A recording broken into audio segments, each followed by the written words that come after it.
Most of the communities that we serve are construction workers, sari-sari store, they work in sari-sari store.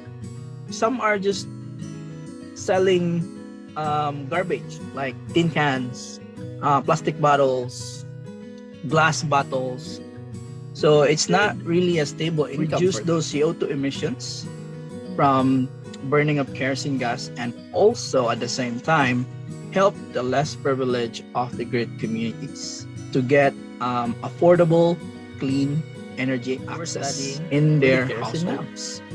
So when I came here in Cebu, work in the BPO industry, there's always this team building, and you go to far-flung areas like island, beautiful islands, but on the other side of those islands, there are families without electricity, and it somehow reflected on my past. That's how I was doing on my elementary years.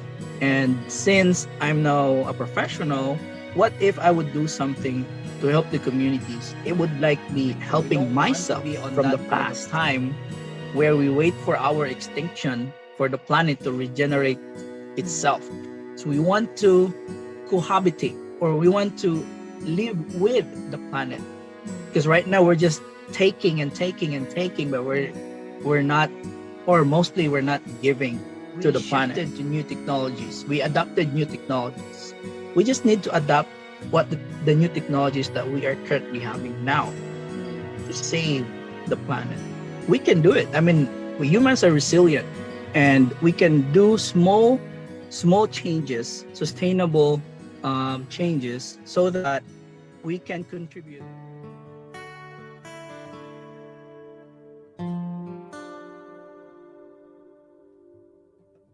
Welcome to the Seed Podcast. My name is Rowena Suarez. I am your host, and I am bringing you conversations and stories about initiatives, projects, and advocacies that are giving birth to a new world. A better world, you can say.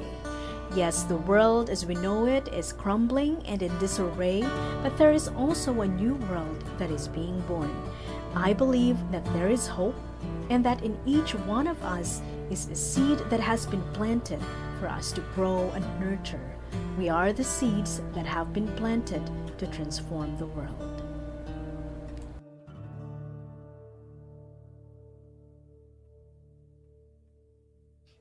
Welcome to episode 7. My guest for today is Jovie Montajes. Jovie, although based in Cebu, hails from Tagum City in Davao del Norte. He's a graduate of Bachelor of Science in Electronics and Communications Engineering. And I'll tell you later on, you will see why I'm sharing that with you about his background. He is married to a very supportive wife, Jirel Grace, and they're blessed with 2 beautiful daughters, Alessandra and Sakura. Jovie was working for a company as a Tier 3 technical specialist when in 2017, he founded the Light of Hope PH. He saw that there is so much to be done to help the underprivileged sector, and that he could use his skills and knowledge with electronics and renewable energy technology. Jovie took the biggest risk of his career in 2018 when he resigned from his high-paying corporate job to focus on his advocacy, which he now does full-time. In September 2020, Jovie was trained as a climate reality leader, and he saw that there's so much to be done in this decade to avoid severe climate disasters in the years to come. On December 2020, he won the Unified Awards Environment category, and recently the British Council COP26 Destination Zero Climate Innovation Challenge for Light of Hope PH. Hi, Joe. Thank you for being here. Thanks for gracing the podcast. Thank you for having me. So, Joe, we can start by having you share with us what Light of Hope PH is all about. I'd love to hear more about it. I've seen the posts on Facebook and in your website, but I think that for the benefit of our listeners, it would be wonderful if you can tell us more about it. Sure. Thank you, Wang. Light of Hope PH, we are a grassroots movement from Cebu, and we aim to uplift the lives of the less privileged off the grid communities, Mm. and also help in mitigating the climate change through the use of clean renewable energy technologies. Mm. Mm.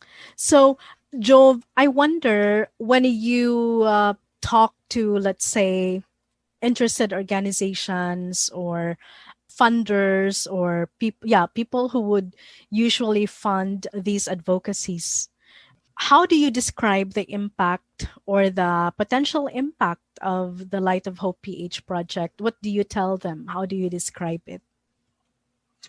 Yes, we start with sharing with them the current conditions of the communities that we serve. Mm.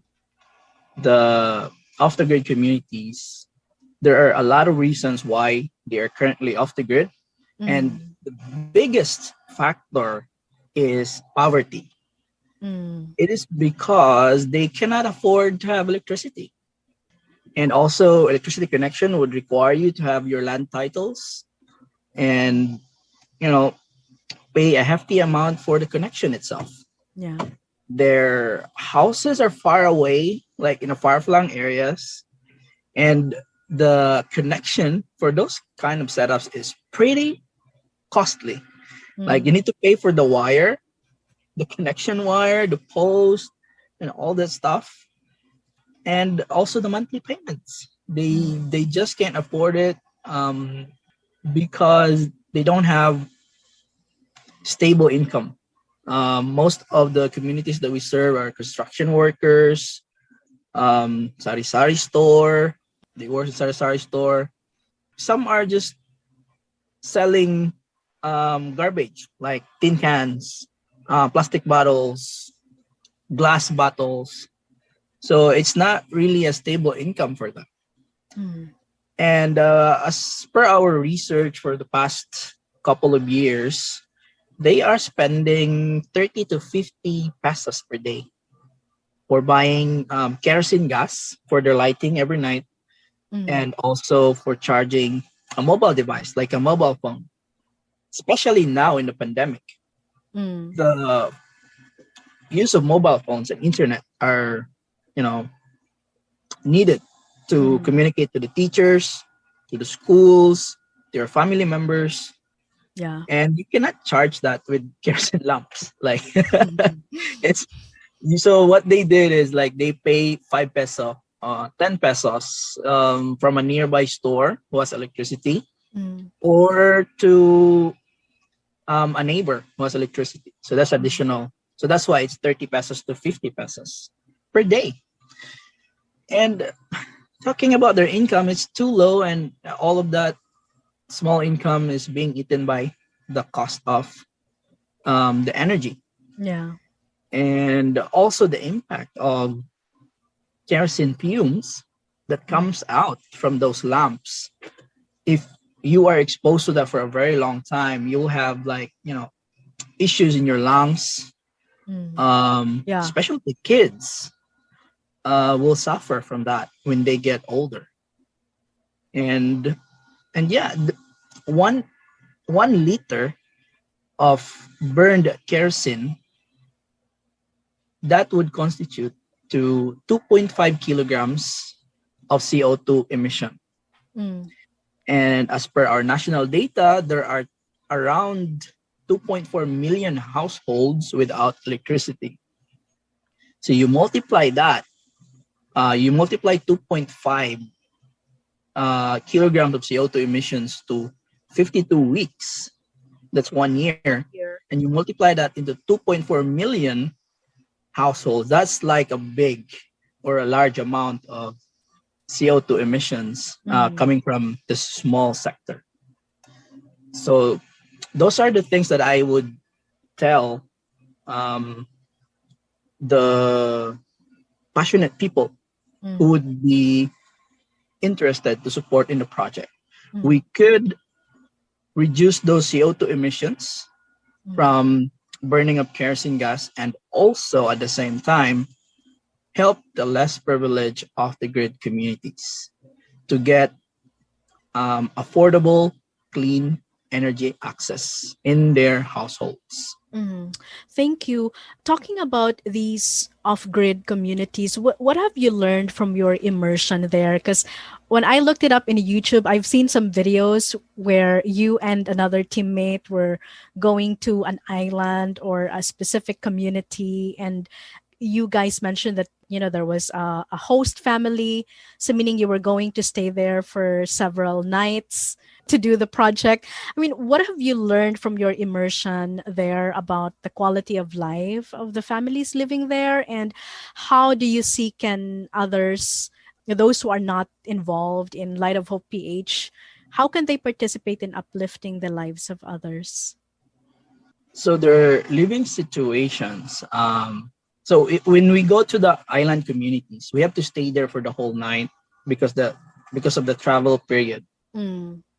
and also it is much a better experience if we would actually live on their household, like live the way they live, so that we would personally see how they see things. Mm. And yes, the experience that we had was the living like that, competing to the current um, situation right now, especially in education for your children. It's pretty difficult. Mm.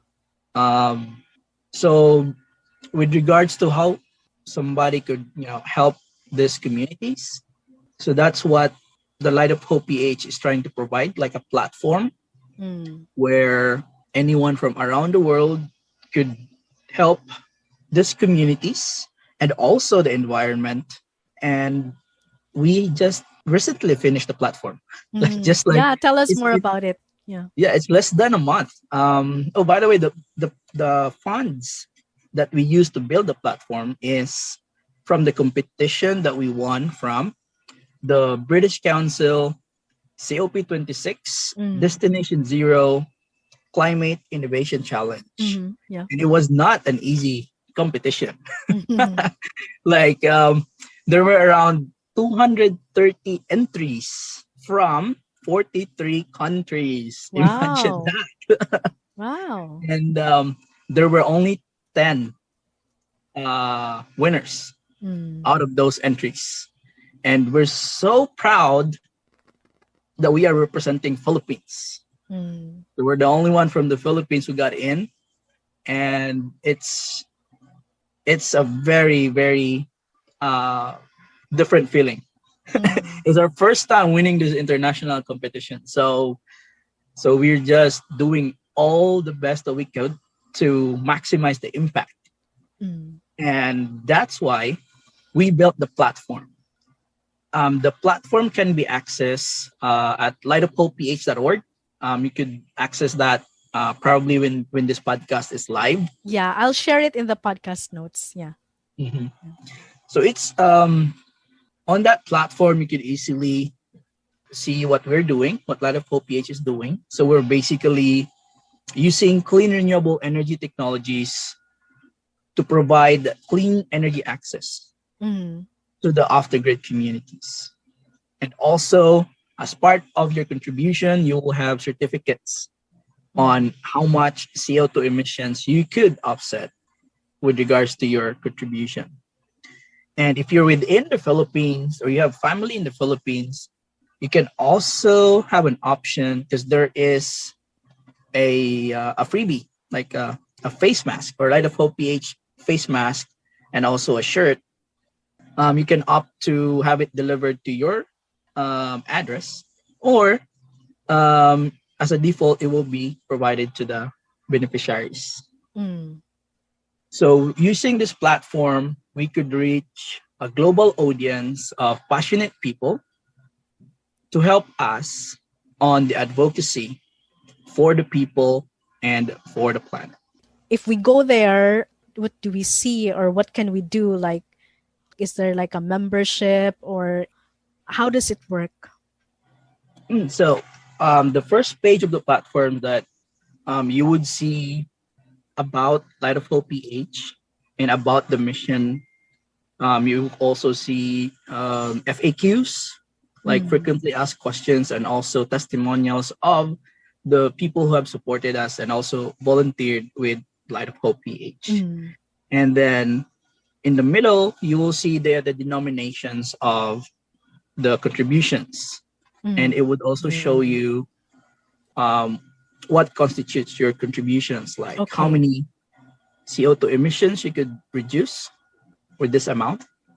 Okay. And four there are four denominations. You get bronze, silver, gold, and platinum.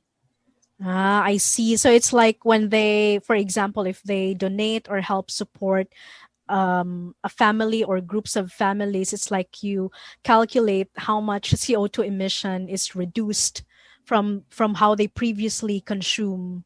Or like what you were Exactly. explaining about the kerosene lamps earlier. Is that how it is?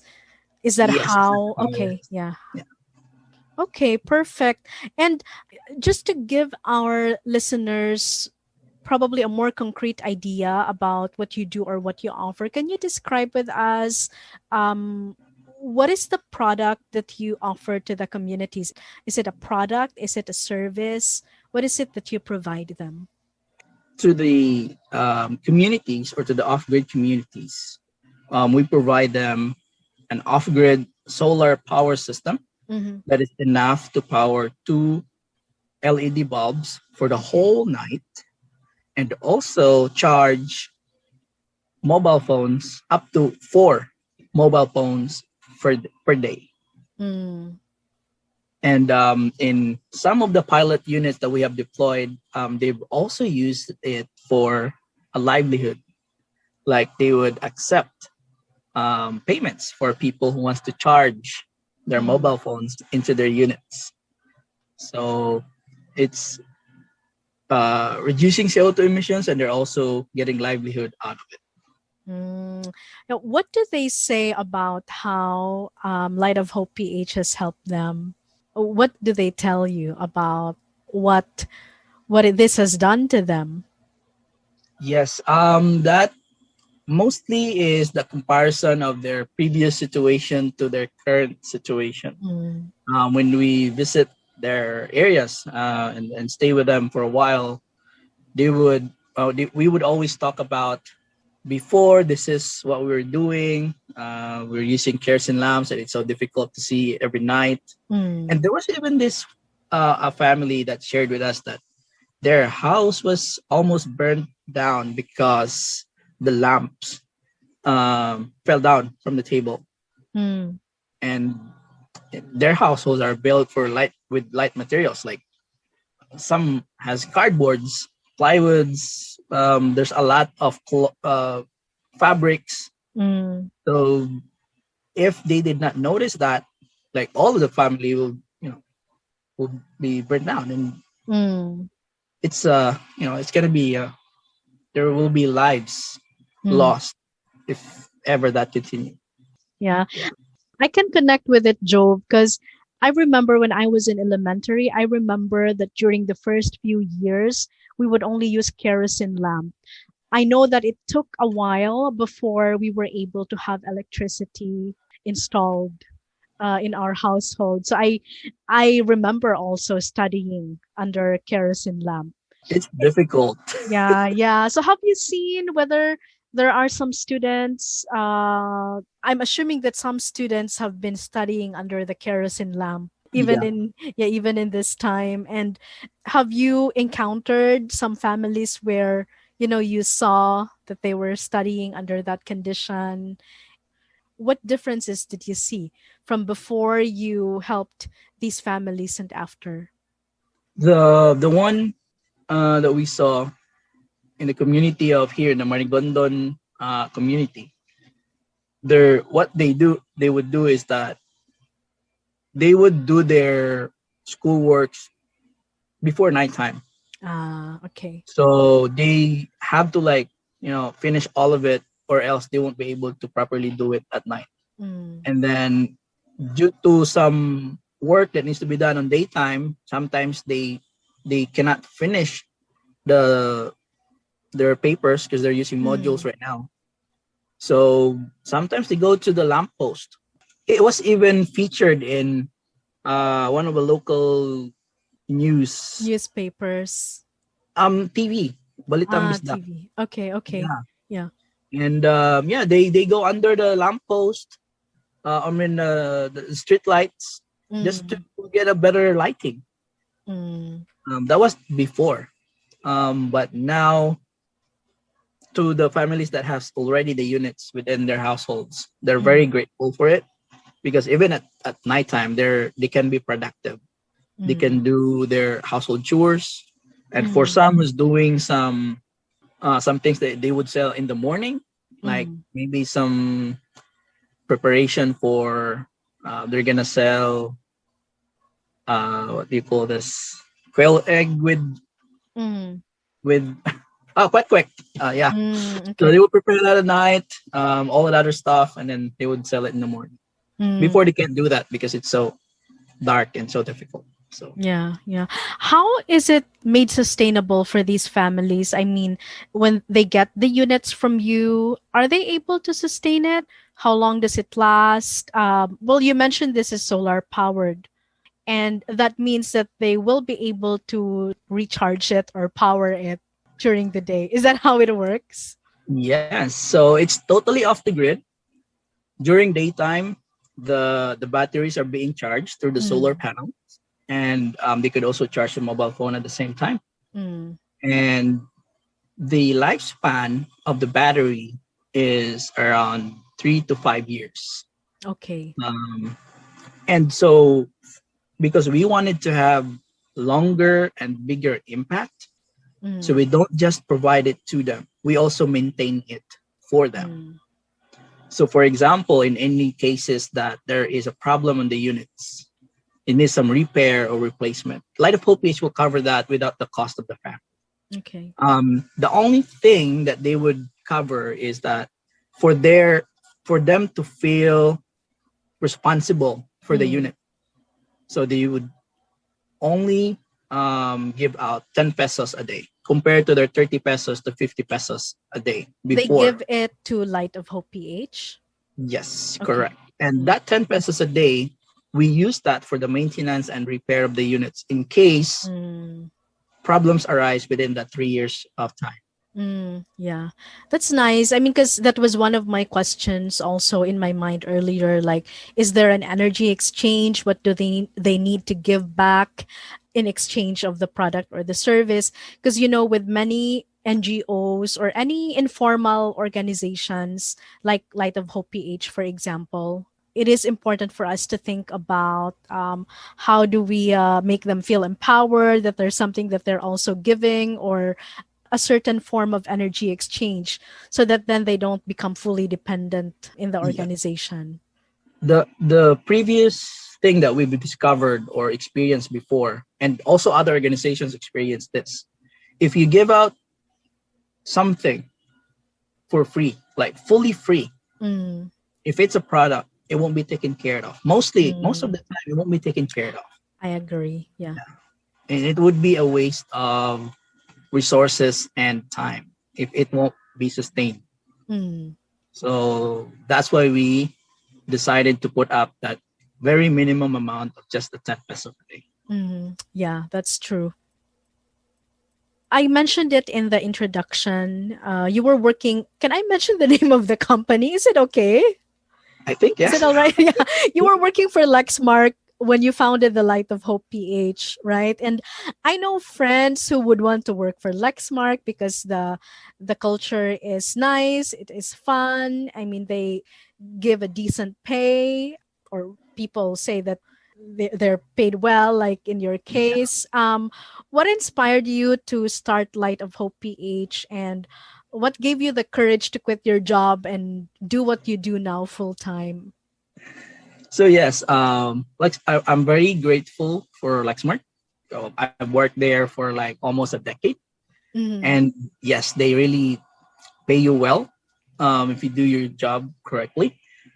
And yeah, and that's where I met my friends, who's part of the Light of Hope PH, and that's where it all started. I really wanted to do this stuff like a long time ago, but resources at that time were, a bit scarce. But 2017 was a blissful year. There was like bonuses. We got some extra incomes out of it. So I talked to my friends. All of them are from Lexmark at that time, and they agreed also that we should do it. And it's an adventure for all of us. It was the first time we're gonna do it, and we've got some extra budgets on our own pockets. So we did it in Camotes Island. Yeah, what did you do? So we did our first installation of off-grid solar in Camotes Island, and the design from that first installation was like the very basic, and we were using like lead acid batteries, a very heavy battery. We don't know yet about lithium iron phosphate batteries at that time. That's what you use now? Yes. Okay. Yeah. More lightweight and more power density for that battery. So yeah, it was a very great experience. And 2018, I think that was a recession time or something. There were no more funds, but there are organizations, mostly academics, who wanted to like help or contribute, but they are only available on weekdays, which is working days. And we always decline for it because we cannot do it on weekdays. What was it that they were requesting you to do? Was it like to train them or install? What was it that they wanted? It was for the solar night lamps workshop. So the solar night lamps project, it was recycled PET plastic bottles, small solar panel, and a battery and an LED. So we do workshops on that, how to assemble it, and then the assembled lamps are then given to the community beneficiaries. So there were a lot of requests, but then we always decline for it because there is no personnel who can do the weekday stuff. Because you're working. Because we're working, yes. And I saw it as a lost opportunity. Every time we declined, that's already like a 10, 20, 50 families that we deprive of supposed to be beneficiaries of that project. So 2018 was really a bit tough, and I had to make that decision. And look at us now, we're winning international competition, so I don't regret it. Yay! Yeah. Did you have any, I don't know, maybe personal experience or background made you, discover this passion or this vision? I mean, I wonder what your personal inspiration is for starting this project. I mean, what was it? What was the spark that started all of these? Personally, we have the same experience during elementary years. I was in municipality of Tagum at that time. It was still a municipality. There were months of the year that were out of electricity because we cannot pay for the electricity. And we're studying with the kerosene lamps.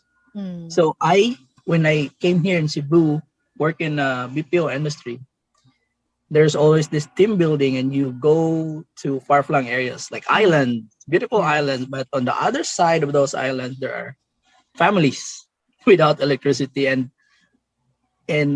it somehow reflected on my past. That's how I was doing on my elementary years.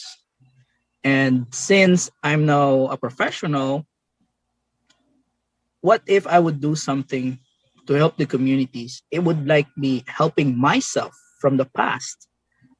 And I think, and I'm hopeful, that if we could help these communities, it would be a better world for everyone. So you're not just helping the family, but you're actually helping the whole people, because you're reducing the CO2 emissions. Mhm.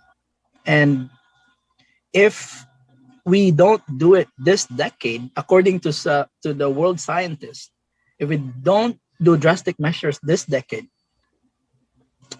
the next generations to come won't be as better as this that we are currently experiencing, like Yeah. severe weather conditions. Mm. Well, we already experienced Yolanda. Mm. That's really quite something. Mm. Just imagine Yolanda 5 times per year. So then you will have a rough estimate of what's going to happen in the next Mm. decade if No we don't time do for something. recovery. Sorry. Yeah. Yeah, that is exactly correct.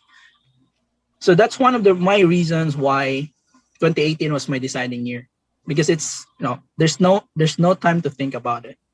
Mm.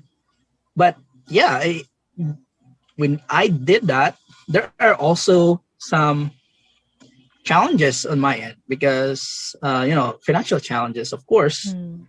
And I'm just very thankful that I have a very solid support from my family, from my Mm. wife, my kids, and the family. So I'm still blessed, and that's I'm on this current situation right now. Looking back at the past, it just make me more proud on Mm. where we are right now. Yeah. Wonderful. No, I'm Terry. Yeah. I'm also touched by it because I think I remember when I would still see you and your then girlfriend, now wife, in Lexmark. You were together, right? So it's just so nice to hear, heartwarming to hear that you're still together and that you're fully supported. It's really wonderful.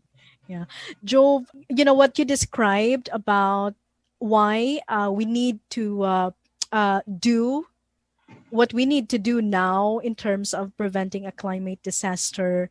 I know that there is like was it a 2 degrees Celsius increase that we're trying to prevent. They call it like the point of no return, Yeah. meaning if we're not able to do that within this decade, or within the next couple of years, then we can no longer prevent the massive flooding, right, of several urban areas, the frequency of the super typhoons and all that.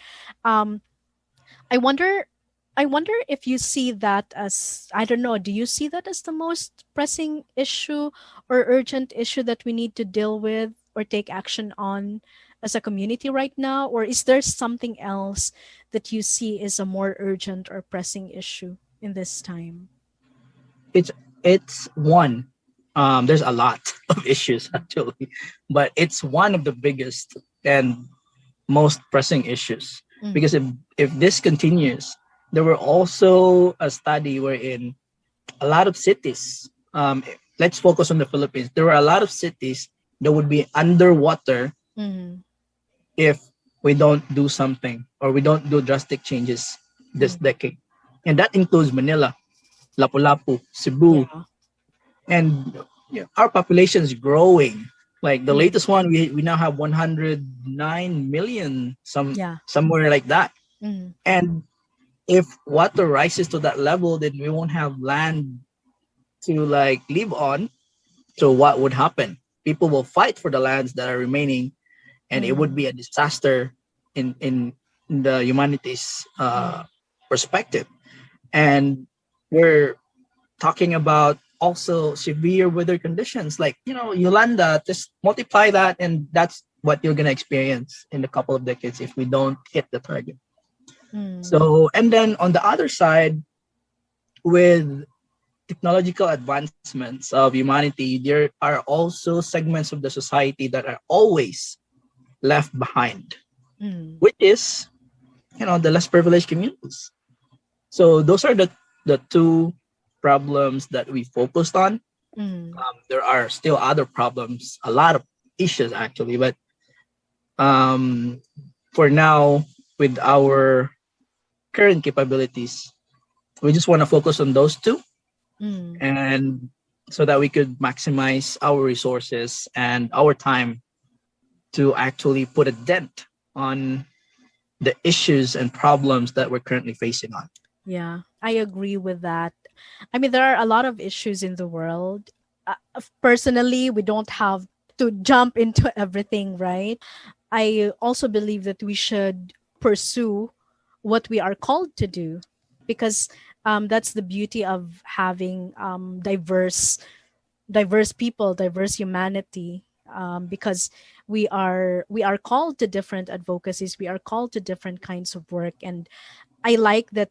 I see that for you, as for you and Light of Hope, you have that clarity that the issues or the challenges that you'd like to focus on are first in addressing poverty, or helping uplift the life situations of others, and also helping prevent further climate disasters. So, Correct. thank you. Jove, what are your hopes and your dreams for yourself, for the Philippines, and for the world? Hopes and dreams. Um,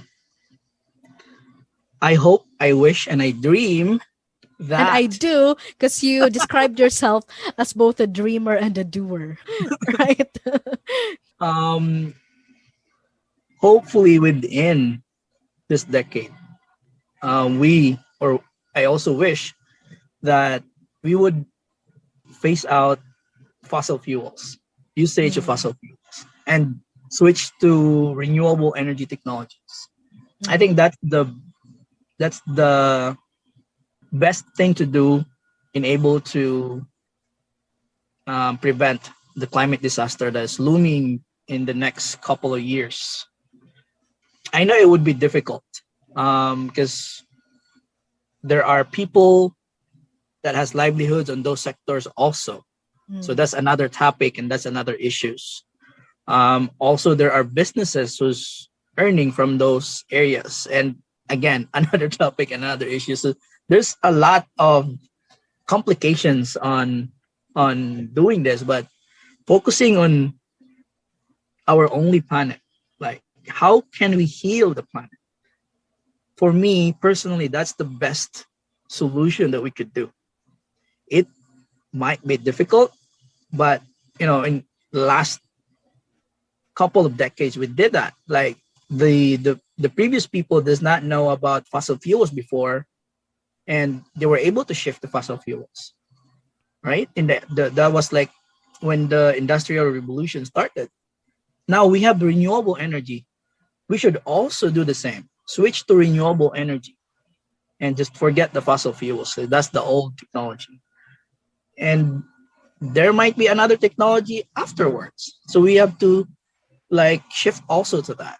The most important thing is we have to keep our planet livable, because our lifespan is only less than 100 years, and there will be a next generation who would inherit it. And it's like I think it's a crime to just enjoy our years and not leave some for the next generation. So I just hope, wish, uh dream, and hopefully do also that we would all be switching now to renewable energy technologies and just forget fossil fuels. mm. Okay. Feel free to not answer. But I wonder, for you, is there a spiritual perspective why we should do something, and not just allow what is unfolding to happen and to just let it be? Why do you believe that we should do something to, I would say, I will use the word regenerate, to regenerate the planet? Because some would say, oh, the planet will take care of itself, the planet will regenerate in itself. Why should we do something about it? Why should we participate in the healing and the regeneration, and not just wait for aeons, for years, and let just let humanity, um I don't know, become extinct, and let the planet eventually just regenerate?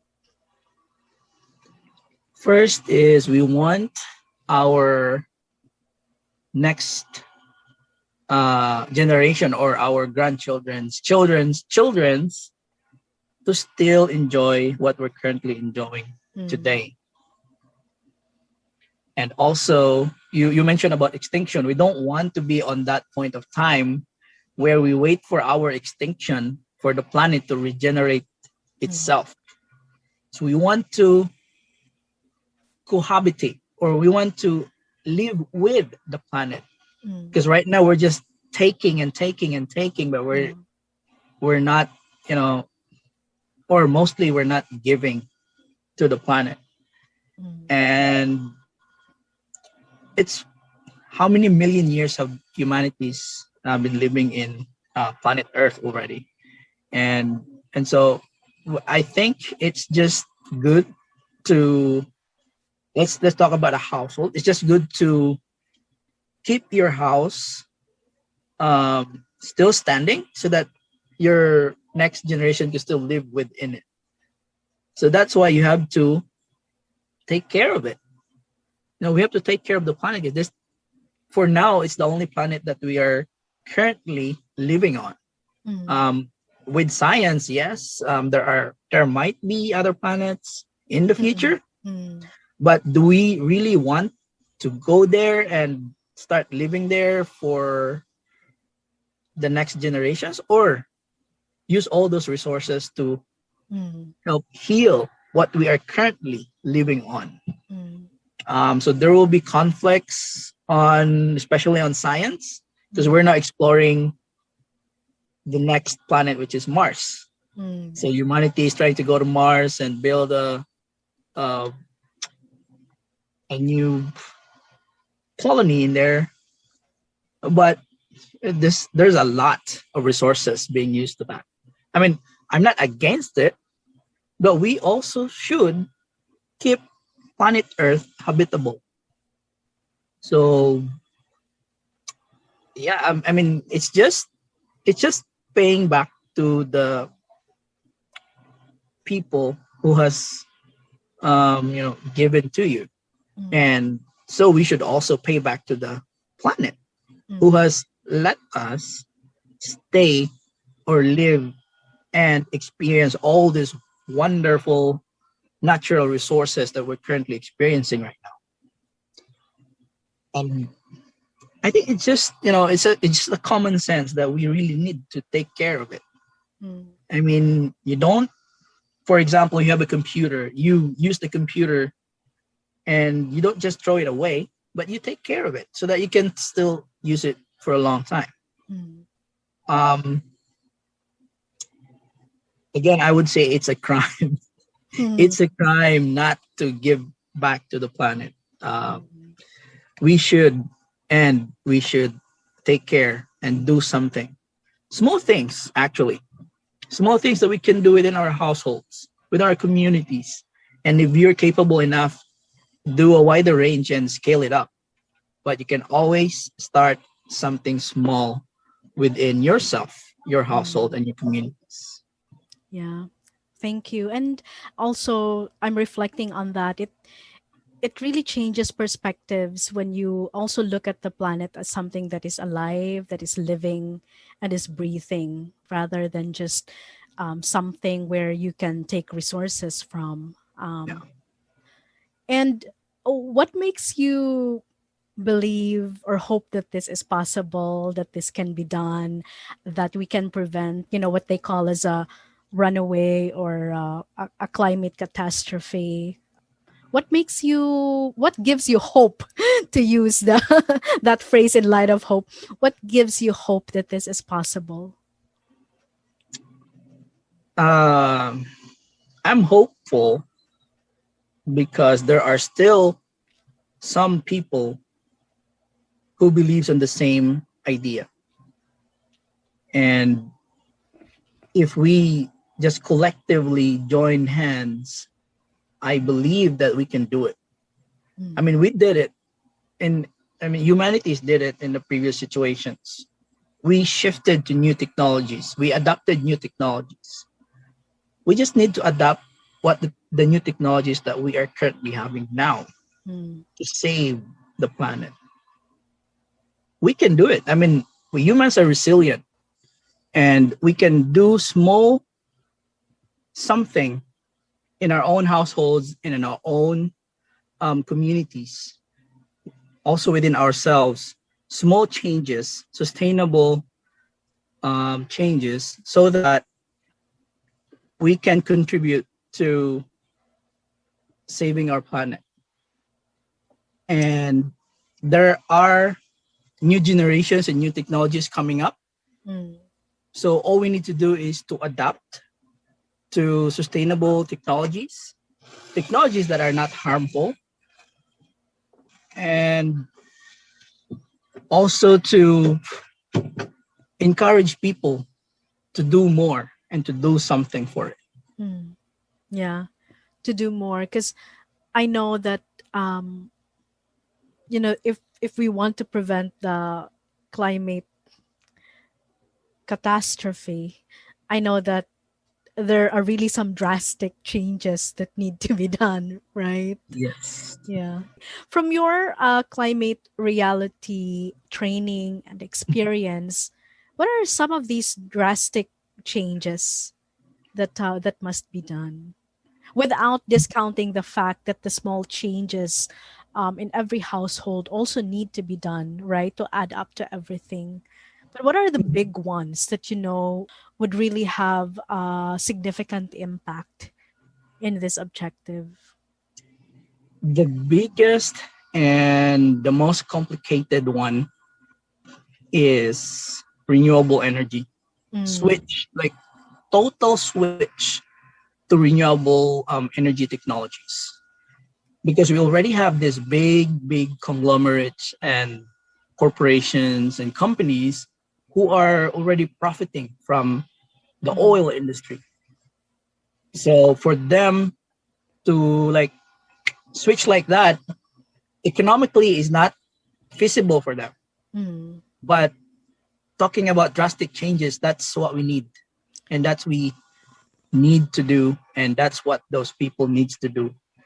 They can still mm, profit with the renewable energy, although there will be losses on the first few years. But changes are inevitable. Like mm, the only constant thing in the world is change. mm.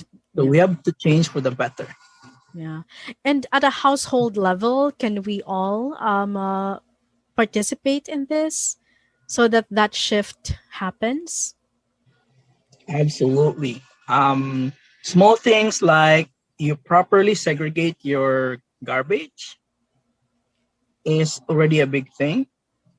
If you are fortunate enough and you have um, enough capacity financially, you can install solar energy in your rooftop. Mm, You can also utilize wind turbines, in a sense, using renewable energy as a source of power in your household. mm, That is if you are fortunate enough, mm. because it also entails an upfront cost, Yeah. but it would be sustainable in the long run, both for you and your family and also for the whole ecosystem. Mm, Um, just very small things like let use less energy, save water. Those are the small things that you can do, which does not need you know big cost to do. Like mm, it's a simple thing, but if like adding it all up, it makes sense. mm. Yeah.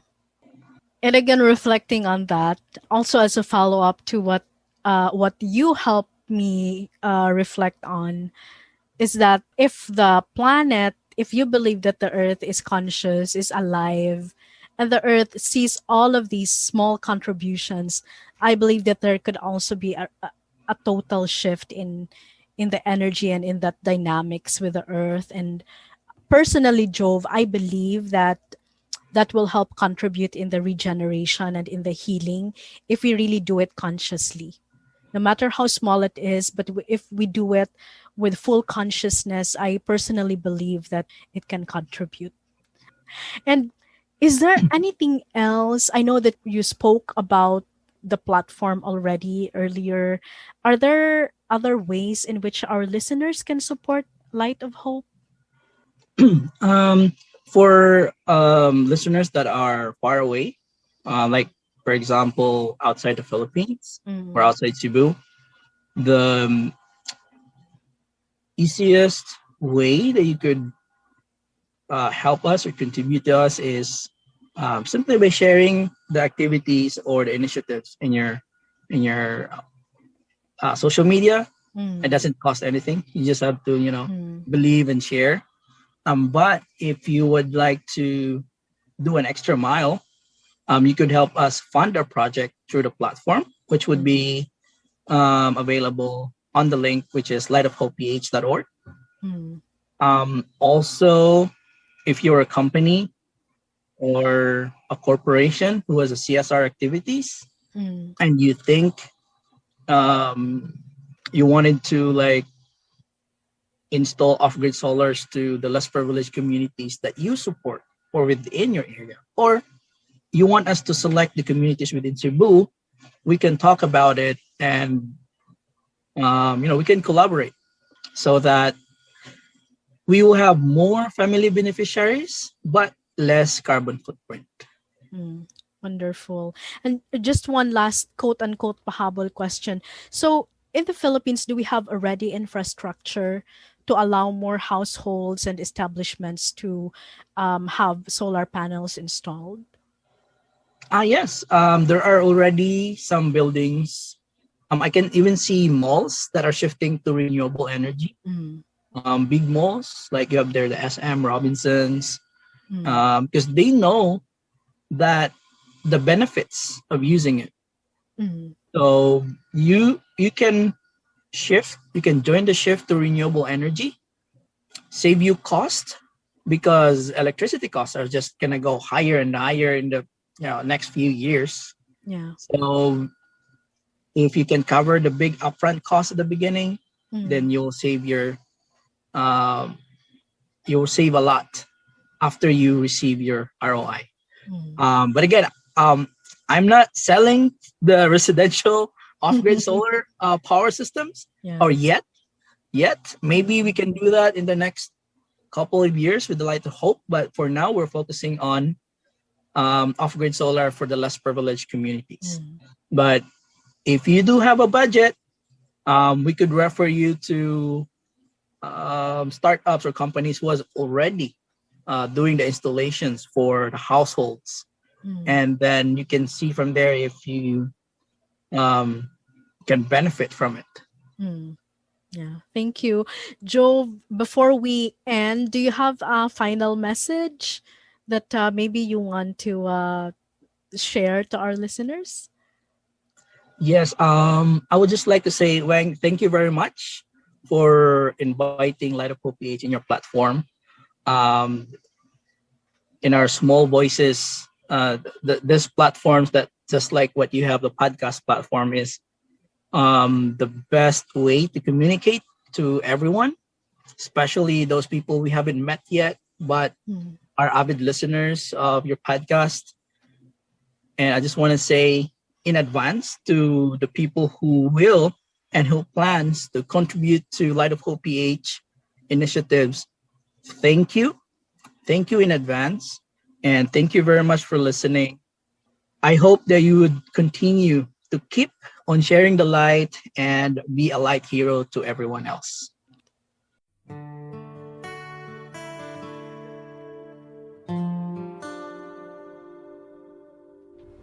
Thank you for listening to today's episode. I hope you enjoyed it. If you find this valuable, don't forget to hit subscribe or follow. And if you'd like to know more about me and my work, you can check out seedsoftransformation.ph.